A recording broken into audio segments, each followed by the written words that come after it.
യുവ ചേപ്പറമ്പിന്റെ 6ാമത് യുവ നാടകോത്സവം നവംബർ 16 മുതൽ 20 വരെ ചേപ്പറമ്പ് പാറയിൽ നടക്കുമെന്ന് ചേപ്പറമ്പ് യുവ ഭാരവാഹികൾ ശ്രീകണ്ഠപുരം പ്രസ് ഫോറത്തിൽ നടന്ന വാർത്താ സമ്മേളനത്തിൽ അറിയിച്ചു. നാടകോത്സവത്തിന്റെ ഭാഗമായി വിവിധ പരീക്ഷയിൽ ഉന്നത വിജയം നേടിയവരെയും വിവിധ മേഖലകളിൽ കഴിവ് തെളിയിച്ചവരെയും ആദരിക്കും. ചാരിറ്റി മേഖലകളിൽ നിറസാന്നിധ്യമായ യുവ ചേപ്പറമ്പ് സ്വരൂപിച്ച ചാരിറ്റി ഫണ്ട് കൈമാറലും നാടകോത്സവത്തോട് അനുബന്ധിച്ച് നടക്കും. നവംബർ 16 ഞായറാഴ്ച ചെമ്പന്തൊട്ടി UHWC സെന്റർ മെഡിക്കൽ ഓഫീസറും സംഗീതജ്ഞനുമായ ഡോക്ടർ അഭിജിത്ത് സുരേഷ് ഉദ്ഘാടനവും ആദരിക്കലും നിർവഹിക്കും. സംഘാടക സമിതി ചെയർമാൻ വിജയൻ കെ അധ്യക്ഷത വഹിക്കും. കൗൺസിലർമാരായ ഷംന ജയരാജ്, TR നാരായണൻ എന്നിവർ ആശംസകൾ നേർന്ന് സംസാരിക്കും. തുടർന്ന് അമ്പലപ്പുഴ സാരഥിയുടെ നവജാത ശിശു വയസ്സ് 84 എന്ന പ്രൊഫഷണൽ നാടകം അരങ്ങേറും.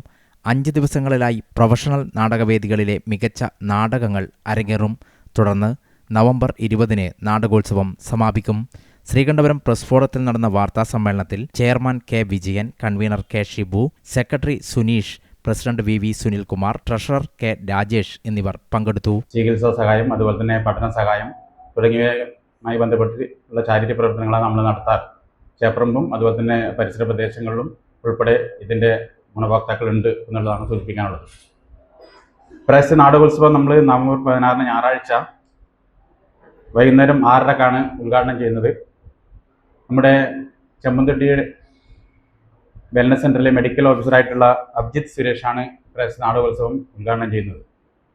അന്നേ ദിവസം ആശംസ അർപ്പിച്ചുകൊണ്ട് കൗൺസിലർമാരായിട്ടുള്ള ഷംന ജയരാജും TR നാരായണനും ആശംസകൾ അർപ്പിച്ചുകൊണ്ട് സംസാരിക്കും.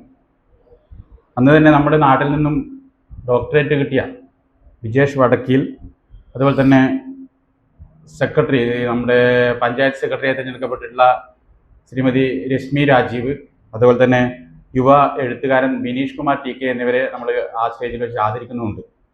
അന്നേ ദിവസം അമ്പലപ്പുഴ സാരഥിയുടെ ഏറ്റവും പുതിയ നാടകം നവജാത ശിശു വയസ്സ് 84 എന്ന നാടകം ആണ് ആദ്യത്തെ ദിവസം നമ്മൾ അവതരിപ്പിക്കുന്നത്.